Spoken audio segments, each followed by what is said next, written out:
بسم الله الرحمن الرحيم الحمد لله رب العالمين اللهم صل وسلم وبارك على محمد وعلى آل محمد اللهم انفعنا بما علمتنا وعلمنا ما ينفعنا وزدنا علما وبارك لنا في علمنا وارزقنا الإخلاص في القول والعمل كاملا وعلما نافعا لا ينسى وتوفيقا دائما وصحة ويقينا وعافية اللهم افتح لنا كل خير ويسر لنا كل أمور اللهم انصر المجاهدين وارحم المستضعفين ودمر أعداء الدين واطمس على أموالهم آمين يا رب العالمين. Alhamdulillah kaum muslimin rahimani wa rahimakumullah.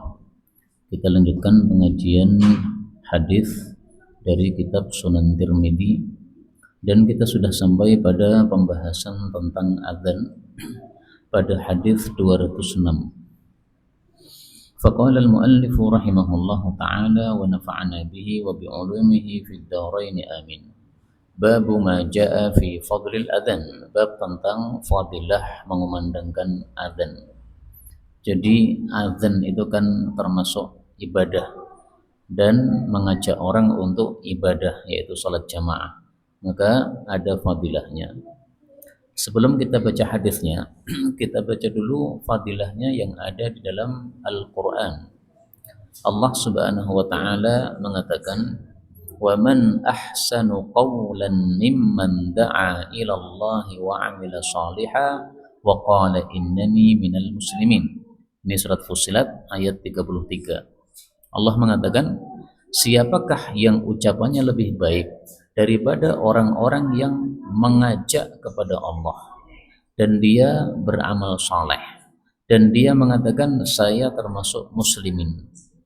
Ini yang dimaksud menurut Aisyah istri Nabi Shallallahu Alaihi Wasallam adalah para muadzin, karena muadzin itu mengajak kepada Allah, hayya 'alas shalah, mari kita salat menyembah Allah, berarti mengajak kepada Allah.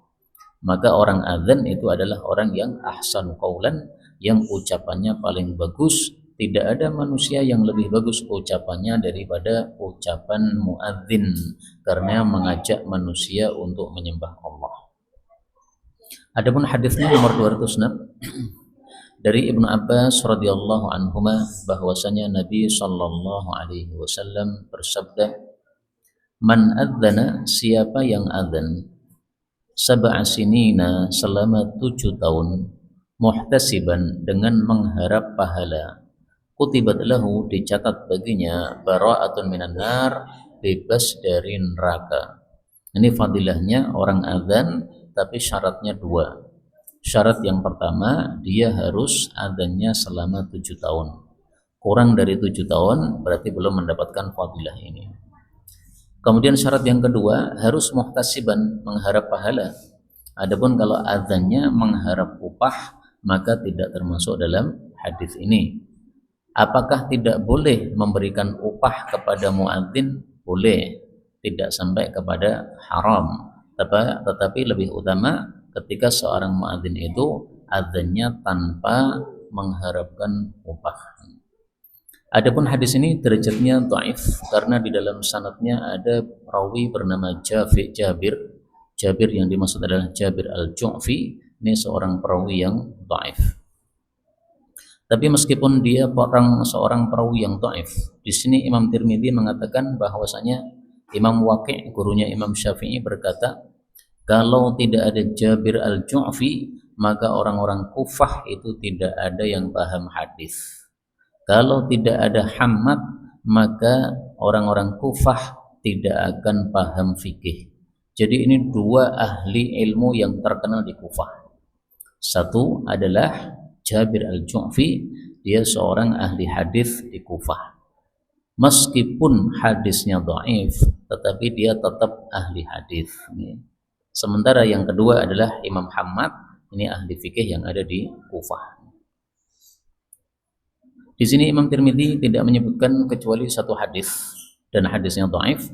Karena itu saya akan tampilkan, saya akan bacakan hadis yang sahih yang tidak diriwayatkan oleh Imam Tirmidzi tentang fadilah orang yang mengumandangkan adzan.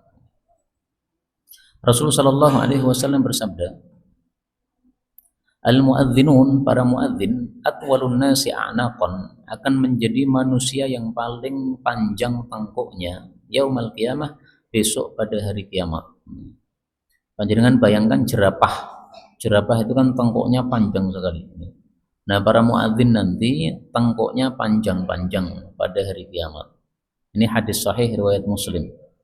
Wah, berarti elek? Enggak jelek. Kalau panjenengan membayangkan manusia seperti jerapah memang jadi jelek. Tapi ini bukan untuk menjelekkan, tapi justru memuliakan. Dan di sini ada dua tafsiran. Tafsiran yang pertama, bahwasanya muadzin itu betul-betul lehernya nanti akan panjang. Karena besok di akhirat kita akan berada di padang mahsyar yang matahari sangat dekat di atas kepala dan keringat kita itu bercucuran sangat banyak. Ada yang keringatnya sampai ke hidungnya, ada yang keringatnya sampai ke dadanya, ada yang sampai perutnya, tergantung amalnya masing-masing. Lah ini kalau lehernya panjang, maka dia aman dari terbelenggu oleh keringatnya sendiri karena orangnya tinggi panjang. Tafsiran yang kedua lebih bagus, bahwasanya kata-kata lehernya panjang ini hanyalah bahasa ungkapan kinayah bahwasanya dia menjadi orang-orang yang mulia. Karena orang mulia itu biasanya dikasih tempat duduk yang tinggi. Nah, kalau tempat duduknya tinggi, otomatis lehernya ke atas tinggi. Nah, itu maksudnya. Maka maksud hadis ini, orang-orang yang ahli adzan besok akan dimuliakan oleh Allah di hari kiamat sehingga dia punya posisi-posisi yang tinggi di hadapan Allah Subhanahu wa taala. Hadis yang kedua yang juga sahih tapi tidak ada dalam Sunan Tirmidzi, Rasulullah Shallallahu Alaihi Wasallam bersabda, al-muadzin, orang yang adzan itu, yughfaru lahu madda sautih, diampuni baginya sejauh suaranya. Jadi suaranya jauhnya seberapa? 1 kilo. Nah, berarti dosa sejauh itu atau sebanyak itu diampuni oleh Allah Subhanahu wa taala. Wa ajruhu mithlu ajri man shalla ma'ah, dan pahalanya orang yang adzan sesuai dengan jumlah orang yang sholat bersama dia. Kalau yang sholat ke masjid setelah dia adzan ada 100 orang, maka dia mendapatkan pahala 100 orang yang sholat tadi, tanpa mengurangi pahalanya orang-orang tersebut. Ini hadis riwayat Tabarani, derajatnya sahih. Karena itu paling bagus seumur hidup kita pernah menjadi muadzin meskipun hanya 1 kali. Karena teorinya adalah kalau ada hadis kita baca, maka tidak kita lewati kecuali sudah diamalkan meskipun seumur hidup 1 kali. Alhamdulillah saya dulu juga pernah menjadi muadzin ketika masih santri. Nah, sekarang sudah ustadz, gak ada kesempatan untuk menjadi muadzin lagi karena biasanya disuruh untuk menjadi imam. Berikutnya babu majaa anal imam, imam itu dhamin, menanggung, wal muadzin, sementara muadzin itu mu'taman, diamanai. Apa maksudnya imam menanggung? Nah, kita baca hadisnya 207. An Abi Hurairah radhiyallahu anhu qala qala Rasulullah sallallahu alaihi wasallam, al-imam, imam itu dhamin, menanggung. Wal muadzin, dan orang yang adzan itu mu'tamanun, diamanai. Allahumma ya Allah, arsyid, berilah petunjuk al-a'immah, para imam-imam, waghfir, dan ampunilah lil muadzinin, bagi para muadzin. Hadis ini mengandung 3 masalah. Masalah yang pertama, bahwasanya imam itu menanggung. Salah satu makna dari menanggung ini adalah kalau ada kesalahan-kesalahan atau kekurangan-kekurangan dalam sholat tadi, itu yang menanggung itu hanya imamnya saja, makmumnya tidak. Contohnya gini Pak, panjenengan ngimami terlalu cepat sehingga Fatihah itu para makmum baru Maliki Yaumiddin, panjenengan sudah Allah Akbar rukuk saking cepatnya. Nah, berarti kekurangan Fatihahnya para makmum itu nanti semuanya ditanggung oleh imam. Jadi imamnya yang menanggung dosanya atau menanggung kurangnya. Makanya sebagian sahabat Nabi itu tidak ada yang mau, ada yang tidak mau jadi imam. Namanya saya lupa, seorang sahabat Nabi, dia pemimpin di kampungnya, tetapi dia tidak mau jadi imam, dia selalu memajukan para pemuda-pemuda yang hafal Quran untuk jadi imam. Ketika dia ditanya, kenapa kamu itu nggak pernah jadi imam, padahal kamu sahabat Nabi, maka dia mengatakan, saya mendengar Rasul Shallallahu Alaihi Wasallam bersabda, al imamu domin, imam itu menanggung. Nah, daripada saya nanggung, lebih enak saya ditanggung.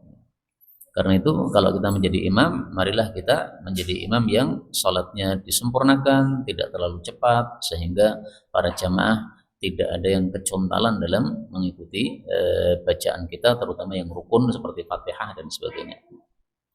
Kemudian pembahasan yang kedua, hadis ini menunjukkan bahwa orang azan itu terpercaya, diamanai. Maksudnya diamanai untuk dua hal. Pertama, diamanai untuk menjaga waktu sholat kaum muslimin, sehingga para muadzin tidak boleh teledor. Sudah manjing atau sudah masuk waktu sholat, segera adzan, jangan ditunda-tunda. Yang kedua, dia diamanahi untuk menjaga waktu sahur kaum muslimin dan waktu buka kaum muslimin nanti pada bulan Ramadan. Maka kalau sudah masuk subuh, segera adzan. Karena kalau tidak segera adzan, orang-orang masih makan, puasanya bisa batal. Kalau maghrib juga begitu, sebelum masuk waktu jangan adzan. Kalau sudah adzan sebelum masuk waktu, nanti orang-orang puasanya jadi batal. Yang ketiga, hadis ini menunjukkan bahwa Rasulullah mendoakan supaya para imam diberi hidayah, petunjuk, dan mendoakan supaya para muadzin diampuni oleh Allah Subhanahu wa taala. Nah, doa ini kan beda ya. Untuk imam didoakan hidayah, untuk muadzin didoakan ampunan. Ini menurut sebagian ulama menunjukkan lebih utama menjadi imam daripada menjadi muadzin. Dan ini masalah khilafiyah, diperselisihkan oleh para ulama. Lebih utama mana, jadi imam atau jadi muadzin? Sebagian ulama berpendapat lebih utama jadi muadzin, karena tadi muadzin itu mendapatkan pahala sejumlah orang yang sholat bersama dia. Muadzin itu diampuni oleh Allah sejauh suaranya berkumandang. Muadzin itu mendapatkan fadilah nanti di akhirat menjadi orang yang paling mulia. Nah, sebagian lagi berpendapat menjadi imam lebih utama. Kenapa? Karena Rasulullah itu adalah menjadi imam. Rasulullah tidak pernah muadzin. Nah, kalau memang muadzin itu lebih utama daripada menjadi imam, pasti Allah akan jadikan Rasulullah itu sebagai muadzin. Karena Allah pasti menetapkan yang terbaik untuk baginda Rasulullah Shallallahu Alaihi Wasallam. Tapi menurut saya, wallahu a'lam, dua pendapat ini bisa digabungkan, yaitu apa? Muadzin memiliki fadilah yang tidak dimiliki oleh imam, imam memiliki fadilah yang tidak dimiliki oleh muadzin. Coba kalau tidak ada muadzin, apa ada orang datang ke masjid, Pak? Orang sudah datang ke masjid, coba kalau ada imam, apa kalau nggak ada imam, apa ada sholat jamaah? Nah, berarti masing-masing punya fadilah, sehingga tidak perlu diperdebatkan masalah seperti ini. Berikutnya, babu ma yaqulu idza adzanal muadzin, apa yang diucapkan seseorang yang mendengar adzan. Hadis 208 dari Abu Sa'id radhiyallahu anhu, dia mengatakan Rasulullah sallallahu alaihi wasallam bersabda, idza sami'tum, jika kalian mendengar an-nida, seruan adzan, faqulu, maka ucapkanlah mithla ma yaqulul muadzin, semisal persis apa yang diucapkan oleh orang yang adzan. Hadis ini menunjukkan disyariatkannya menirukan adzan. Cara menirukan adzan adalah satu kalimat. Jadi setelah muadzin mengatakan Allahu Akbar, selesai baru kita yang mendengar mengikuti Allahu Akbar.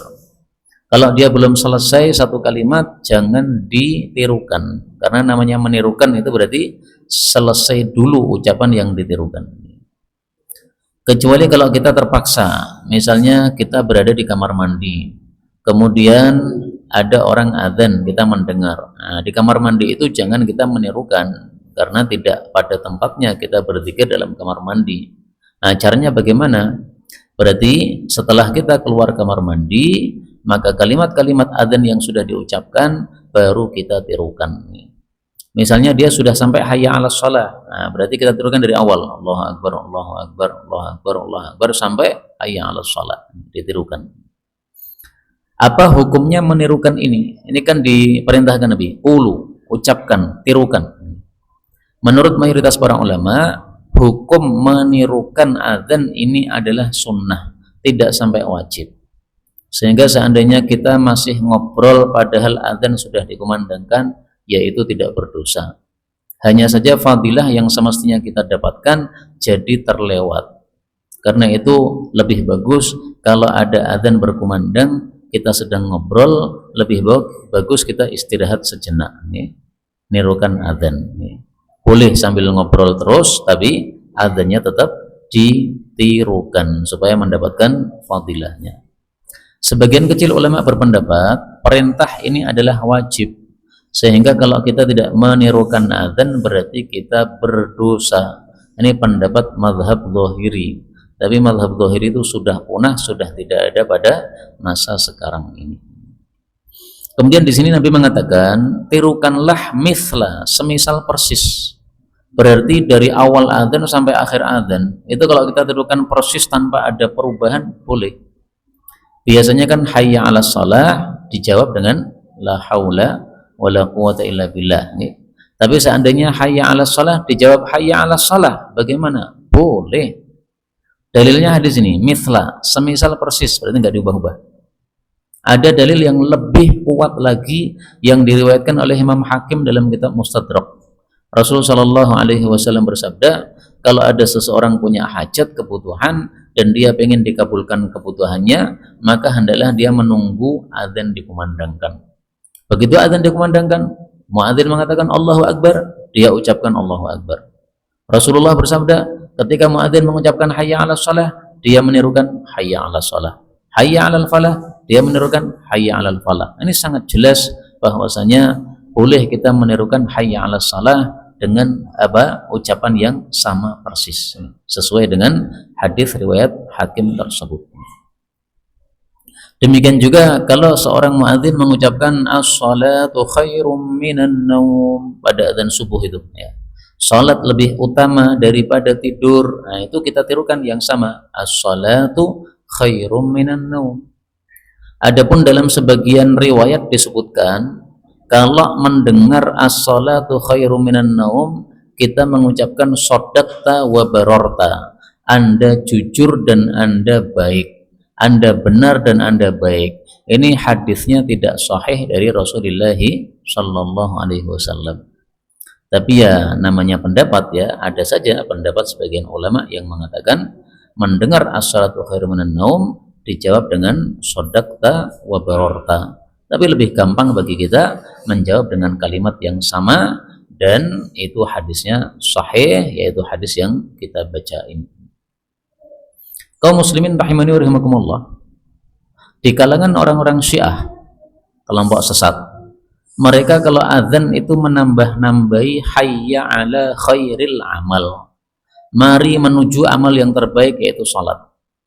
Ini ucapannya ucapan yang benar, bahwasanya salat itu adalah amal yang paling baik. Tapi ucapan ini tidak usah kita ucapkan dalam adzan. Kenapa? Karena Rasulullah tidak pernah mengajarkan. Jadi masalah ibadah kita niru Nabi saja. Nabi pakai hayya 'alas shalah, hayya 'alas shalah. Enggak ada hayya khairil amal, enggak usah pakai seperti itu. Terus seandainya kita mendengar adzan yang bid'ah seperti tadi, apakah kita disyariatkan untuk menirukan sesuai hadis ini? Enggak disyariatkan. Sehingga ketika ada hayya ala khairil amal, misalnya panjenengan sedang safar ke Iran, di sana kan kelompoknya rata-rata orang-orang Syiah, nah adanya seperti itu panjenengan diam saja, nggak usah nirukan. Kenapa? Karena adanya tidak disyariatkan. Yang takbirnya silakan ditirukan. Nah begitu sampai hayya ala khairil amal, nggak usah ditirukan. Kata guru kami Syekh Walid, boleh mengucapkan inna lillahi wa inna ilaihi raji'un, karena ini termasuk musibah ketika ada bid'ah dalam agama kita, agama Islam. Bab berikutnya, bab maja'a fi karahiyati, bab makruhnya ayyakhudal muadzin, bahwasanya muadzin itu mengambil ala adzanihi, terhadap adzannya, ajron, akan upah. Hadis 209 dari Utsman bin Abil As, dia mengatakan Sesungguhnya termasuk yang terakhir yang diwasiatkan Nabi Shallallahu Alaihi Wasallam kepada saya, kepada Utsman, bahwasanya ittakhid, ambillah muadzinan, seorang muadzin, la ya'khudhu, yang tidak mengambil, ala adanihi, atas adanya, ajra, akan upah. Hadis ini derajatnya hasan. Hadis ini bukan berarti bahwasanya upah bagi muadzin haram, bukan, ya. Karena Rasulullah tidak mengatakan tidak boleh mengambil upah atas adzan, tidak. Sabdanya Nabi cuma, wahai Utsman, kamu nanti kalau membutuhkan muadzin, kamu angkat muadzin yang tidak mengambil upah atau yang tidak minta upah. Bukan berarti tidak boleh, ya. Jadi harus dibedakan antara tidak boleh dengan jangan mengambil muadzin yang meminta upah. Beda lagi, ya. Makanya dalam babnya Imam Tirmidzi mengatakan karohiyah, makruh. Makruh itu tidak sampai kepada derajat haram. Kemudian di sini Imam Tirmidzi tidak menyebutkan perselisihan pendapat para ulama. Beliau hanya mengatakan bahwasanya para ulama memakruhkan bahwasanya muadzin itu mengambil upah atas adanya, dan mereka itu menyukai bahwasanya muadzin itu yahtasib, mengharap pahala di dalam adzannya. Kenapa? Karena adzan ini termasuk bab-bab ibadah, bukan bab-bab muamalah. Jadi untuk bab-bab ibadah itu sepantasnya kita tidak menarik upah dari perbuatan ibadah kita. Misalnya apa? Selain adzan, misalnya jadi imam, ya. Panjenengan jadi imam menarik upah, nah, itu tidak bagus. Meskipun secara hukum tidak sampai kepada haram, ya, tapi hanya makruh saja. Kadang-kadang masjid itu kan kosong, tidak ada imamnya, sehingga perlu mengundang imam yang disuruh untuk makroi masjid tersebut supaya salatnya jadi tertib 5 waktu. Nah, kemudian dia dibayar. Apakah jadi seperti itu haram? Tidak haram. Sebenarnya membayar kepada muadzin dan membayar kepada imam yang disuruh untuk mokoi menjadi imam dan muadzin di situ, itu sebenarnya hakikatnya bukan bayar adzannya atau bayar sholatnya, hakikatnya bukan. Tapi itu hanya membayar waktu yang kita ambil dari orang tersebut untuk diikat untuk memakmurkan masjid tadi. Karena muadzin kan harus 5 kali balik ke masjid. Nah, kalau dia waktunya untuk bisnis kemudian kita kurangi dengan apa, disuruh adzan tadi, sepantasnya kan dikasih upah, boleh. Demikian juga imam juga begitu. Hanya saja memang lebih bagus muadzin ini ihtisab, mengharap pahala, demikian juga imam itu ihtisab, mengharap pahala. Maka nasihat saya kepada orang-orang yang menjadi imam di luar negeri itu kan gajinya gede-gede itu, Pak. Itu 10 juta 1 bulan yang saya tahu, jadi imam di luar negeri. Nah, itu jangan sekali-kali meniatkan semata-mata untuk uangnya tersebut. Uangnya itu hanya sampingan saja. Yang paling penting adalah panjenengan bisa ngimami orang banyak, sehingga ngajak orang banyak untuk ibadah kepada Allah Subhanahu wa taala bersama-sama. Nah, adapun dikasih uang 1 juta per bulan karena menjadi imam di luar negeri tadi, itu sebenarnya hakikatnya karena waktu kita sudah diambil oleh mereka, sehingga kita kita diikat di masjid tersebut, tidak boleh keluar kemana-mana, sampai biasanya itu akadnya itu sampai 2 tahun. 2 tahun baru boleh untuk pindah tempat atau menghentikan aktivitas dia menjadi imam tersebut.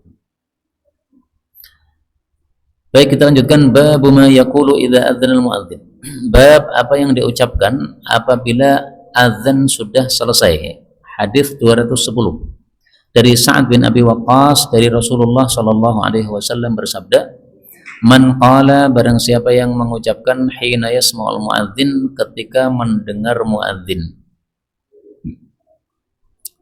Mengucapkan apa? Wa ana asyhadu an la ilaha illallah wahdahu la syarika lah wa anna Muhammadan abduhu wa rasuluh, raditu billahi rabban wa bi Muhammadin rasulan wa bil islami dina.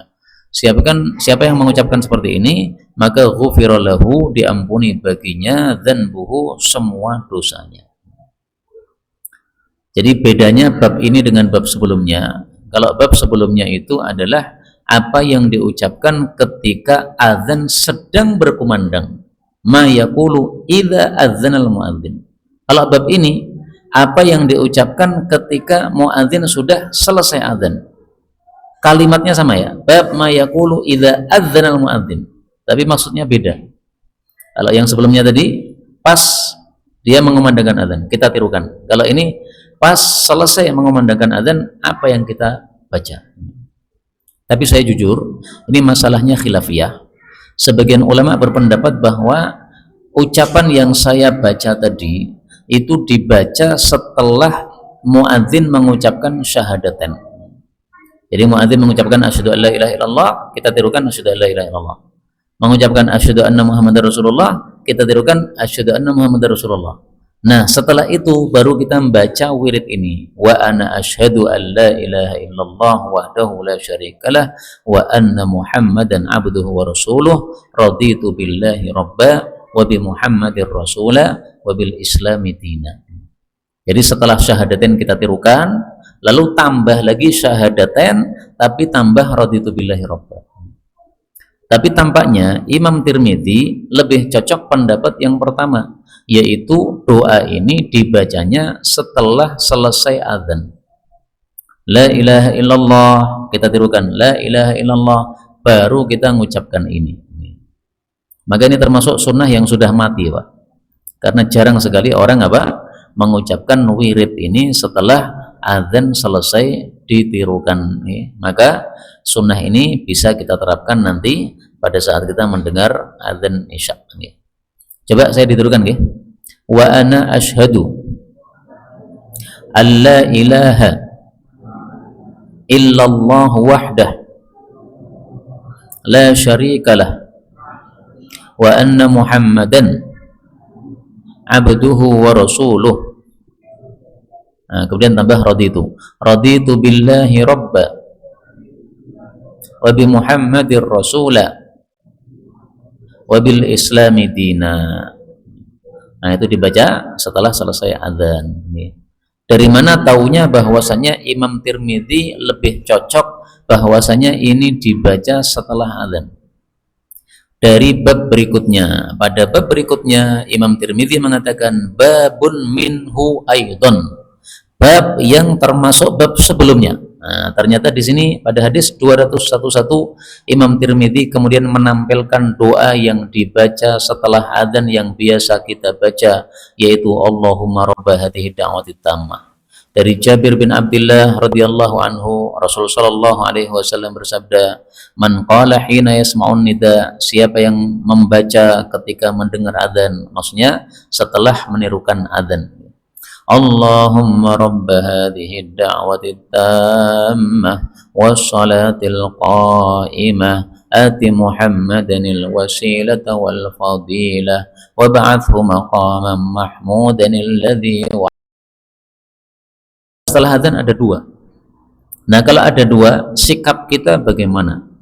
Sikapnya bisa dua cara, silahkan dipilih. Cara yang pertama, dengan menggabungkan antara wirid yang pertama tadi dengan wirid yang kedua. Jadi setelah la ilaha illallah, kemudian kita mengucapkan asyhadu an la ilaha illallah dan seterusnya sampai raditu billah, baru kemudian tambah Allahumma rabba hadhihi da'wati tammah. Ini cara yang pertama.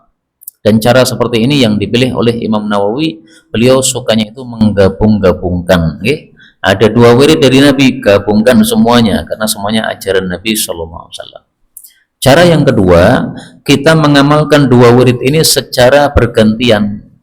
Misalnya pas adzan maghrib tadi, kita mengucapkan Allahumma rabba hadhihi da'wati tammah. Tapi nanti pada adzan isya, kita mengucapkan yang wa ana asyhadu an la ilaha illallah wahdah. Jadi gonta-ganti supaya ilmunya ini bisa teringat terus. Karena kalau ilmu tidak diamalkan, biasanya menjadi lupa. Tapi kalau sudah terbiasa Allahumma rabba hadhihi da'wati tammah, melazimi ini tok, gimana? Ya boleh, nggak ada masalah. Tapi paling utamanya itu sunnah-sunnah Nabi yang sudah mati kita hidup-hidupkan. Kalau sunnah yang sudah populer itu sudah banyak yang mengamalkan. Tapi sunnah-sunnah yang sudah mati, ini ketika kita hidup-hidupkan, maka kita mendapatkan pahala yang besar karena akan mendapatkan pahala sejumlah orang-orang yang mengamalkan sunnah yang kita hidup-hidupkan tadi. Adapun doa ini yang populer, Allahumma rabba hadhihi da'wati tammah, wa ya Allah, wahai pemelihara seruan yang sempurna ini. Yang dimaksud seruan yang sempurna ya seruan adzan. Wassalatil qa'imah, dan salat yang akan tegak. Ati Muhammadin wasilah, berikanlah kepada Nabi Muhammad akan wasilah. Nah, wasilah itu adalah satu derajat di dalam surga yang paling tinggi. Surga paling tinggi itu namanya surga Firdaus. Nah, surga Firdaus itu masih tingkat-tingkatan lagi. Paling tinggi lagi namanya wasilah. Maka kita disyariatkan memintakan untuk Nabi Muhammad SAW supaya mendapatkan wasilah, yaitu tempat tertinggi di surga. Wal fadilah, dan kelebihan. Yang dimaksud fadilah itu adalah kelebihan di atas semua makhluk yang lain. Maka Nabi Muhammad akan menjadi manusia yang paling utama besok di akhirat, ditampakkan keutamaannya oleh Allah Subhanahu wa taala di atas semua nabi-nabi yang lain. Ini tafsiran al-wasilah wal fadilah yang paling populer. Ada juga yang mengatakan wasilah itu adalah syafaat besok pada hari kiamat. Rasulullah memberikan syafaat kepada umat-umatnya yang masuk neraka kemudian dikeluarkan dari neraka. Nah, itu disebut sebagai wasilah. Tapi tafsiran yang pertama lebih terkenal. Wa ba'athu, dan bangkitkanlah beliau itu maqama mahmuda, pada kedudukan yang terpuji, alladzi wa'atah, yang engkau sudah janjikan. Nah, maqama mahmuda, posisi yang terpuji, inilah yang dimaksud dengan syafaat uzma. Syafaat uzma, memberi syafaat yang terbesar yang diberikan oleh Nabi Muhammad SAW kepada seluruh umat manusia yang sudah terkumpul di padang mahsyar. Jadi besok kita akan terkumpul di padang mahsyar. Ada muslim, ada yang lain-lain, yang munafik dan sebagainya, semuanya kumpul di situ. Tapi oleh Allah kemudian dibiarkan, tidak digubris oleh Allah, sehingga orang-orang ini jadi susah karena matahari tepat di atas kepala kita. Akhirnya mereka datang kepada Nabi Adam, wahai Adam, tolong ini doa kepada Allah supaya kita jangan dibiarkan, ditelantarkan di padang mahsyar, ini panas, susah. Nah, Nabi Adam malu kepada Allah karena dulu sudah dilarang makan buah yang terlarang, malah nekat. Akhirnya pada kasus ini beliau merasa malu. Saya nggak mau, saya malu sama Allah, saya sudah melanggar. Sama Nuh saja, akhirnya mereka datang kepada Nabi Nuh. Nabi Nuh juga sama, malu kepada Allah, tidak berani kepada Allah. Nunjuk Nabi Ibrahim, Nabi Ibrahim nunjuk Nabi Musa, Nabi Musa nunjuk Nabi Isa, Nabi Isa nunjuk Nabi Muhammad Sallallahu Alaihi Wasallam. Nah, semua nabi-nabi yang diminta tadi itu, ketika diminta untuk memberikan syafaat kepada Allah, itu mereka semuanya mengatakan nafsi, nafsi, nafsi. Diriku ini yang berhak mendapatkan syafaat, bukan yang minta syafaat. Saya nggak mau minta syafaat, malu saya kepada Allah. Kecuali Nabi Muhammad SAW, ketika dimintai untuk mendoakan syafaat, beliau mengatakan analaha, analaha, saya yang akan memberikan, yang memintakan syafaat, saya yang akan memintakan syafaat. Nah, itulah yang dimaksud sebagai maqam mahmuda. Akhirnya beliau memintakan syafaat dan diterima doanya oleh Allah Subhanahu wa taala, sehingga Allah segera membereskan orang-orang yang ada di padang mahsyar, yang baik-baik masuk surga, yang jelek-jelek masuk neraka. Nah, fadilahnya membaca doa ini setelah adzan adalah illa halat lahu syafa'ah, pasti dia akan mendapatkan syafaat yaumul qiyamah, besok pada hari kiamat. Jadi menirukan membaca doa ini sangat penting. Karena masing-masing kita ini punya dosa. Kalau kita punya dosa, tidak mendapatkan syafaat, ya sudah, di nerakanya lama, Pak. Padahal satu hari di neraka itu sama dengan 1000 hari di dunia. Coba kalau Allah menetapkan kita, udah kamu 1 pekan aja di neraka. Wah, betapa lamanya itu. 1000 tahun, alfisanah, bukan 1000 hari ya, 1000 tahun. 1000 tahun kali 7, Masya Allah, lama sekali. Nah, maka kita perlu syafaat. Nah, syafaat ini selain didapat dengan membaca doa ini, juga bisa didapat dengan cara membaca selawat kepada Nabi setiap pagi 10 kali, setiap sore 10 kali. Karena itu mari kita biasakan setiap pagi habis subuh, Allahumma sholli ala Muhammad, Allahumma shalli ala Muhammad sampai 10 kali. Habis maghrib juga begitu, Allahumma shalli ala Muhammad, Allahumma shalli ala Muhammad sampai 10 kali. Karena wirid pagi itu paling bagus setelah subuh, wirid sore paling bagus setelah maghrib. Seandainya sebelum maghrib ya sah ya, tapi hari itu memang dibagi dua, ada siang ada malam ya. Siang itu mulainya subuh, malam itu mulainya adalah maghrib. Dan berikutnya babu man jaa fi anna du'a, bahwasanya doa itu la yuraddu, tidak ditolak, bainal adzan wal iqamah, antara adzan dan qamat. Jadi 24 jam ini ada waktu-waktu yang mustajab doa. Waktu-waktu yang mustajab doa tidak hanya satu waktu, banyak waktunya. Salah satunya adalah antara adzan dan qamat. Berarti minimal ada 5 kali dalam sehari doanya mustajab.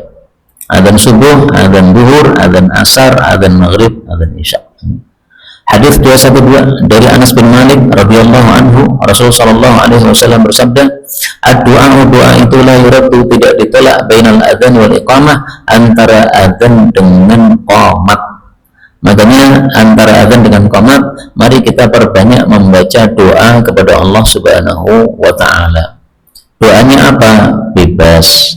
Tapi sebagian ulama lebih menyukai doa sapu jagat, Rabbana atina fid dunya hasanah wa fil akhirati hasanah wa qina adzabannar. Tapi tidak harus doa ini. Ini hanya sebagian ulama yang melakukannya, yaitu antara adzan dan qamat dia minta fid dunya hasanah wa fil akhirati hasanah. Sebagian yang lain meminta al-afiyah, Allahumma inni as'aluka al-afiyata, ya Allah saya minta untuk diberi afiyah. Afiyah itu kesejahteraan ya. Bisa dicek pada Sunan Tirmidzi nomor 3594 ya. Anas bin Malik mengatakan Rasulullah sallallahu alaihi wasallam bersabda, doa tidak ditolak antara adzan dan qamat. Maka orang-orang kemudian mengatakan, apa yang harus kita ucapkan ya Rasulullah? Beliau mengatakan, sallallahu al-afiyah fid dunya wal akhirah, mintalah kepada Allah akan afiyah, yaitu sejahtera baik di dunia dan di akhirat. Dan hadis ini dikatakan hasan oleh al-Imam At-Tirmidzi. Tetapi kalau Syekh Albani mengatakan hadis tersebut yaitu mungkar dengan tambahan doa tadi. Maka ringkasnya hasilan berdoa untuk minta afiyah antara adzan dan qamat itu ada hadisnya, tetapi hadisnya diperselisihkan derajatnya apakah sahih ataukah dhaif. Kata Tirmidzi hasan, sementara kata Al-Albani munkar bihadat tamam, yaitu mungkar hadisnya atau dhaif hadisnya dengan tambahan doa tersebut. Tapi ini hanya fadilah amal, sehingga kalau diamalkan gimana? Boleh, nggak ada masalah. Inilah kaum muslimin rahimani wa rahimakumullah yang dapat kita baca dari hadis-hadis Nabi yang sahih dalam kitab Sunan Tirmidzi. Benarnya dari Allah Subhanahu wa taala, kalaupun ada salahnya fa astaghfirullahal azim li wa lakum. Bab berikutnya itu bab tentang salat fardu, sudah tidak bicara tentang adzan lagi, maka saya cukupkan sampai di sini. Kecuali kalau ada pembahasan baik yang berkaitan dengan tema maupun secara bebas, dipersilahkan.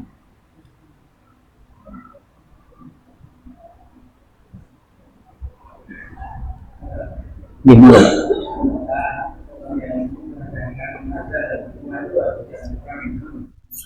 Apakah yang mengumandangkan adzan dengan qamat harus orang yang sama? Itu ada hadisnya tetapi tidak sahih. Rasulullah dikatakan berkata, man adzana fahuwa yuqim, siapa yang adzan dialah yang qamat, tetapi tidak sahih. Karena tidak sahih maka tidak bisa dijadikan dalil. Tapi kalau itu sudah menjadi adat, maka paling bagus memang kalau kita tidak muadzin dan kita pengen qamat, kita bilang dulu sama yang muadzin tadi.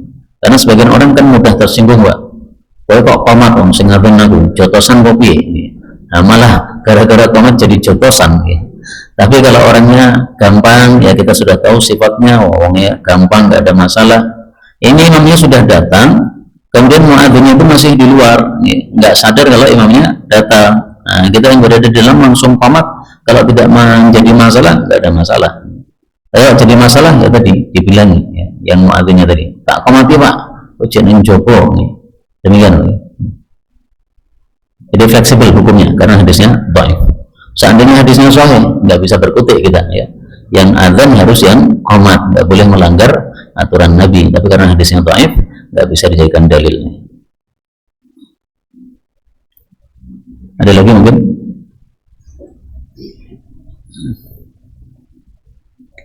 Jadi, subhanakallahumma rabbana bihamdik, asyhadu an la ilaha illa anta, astaghfiruka wa atubu ilaik. Walhamdulillahirabbil alamin.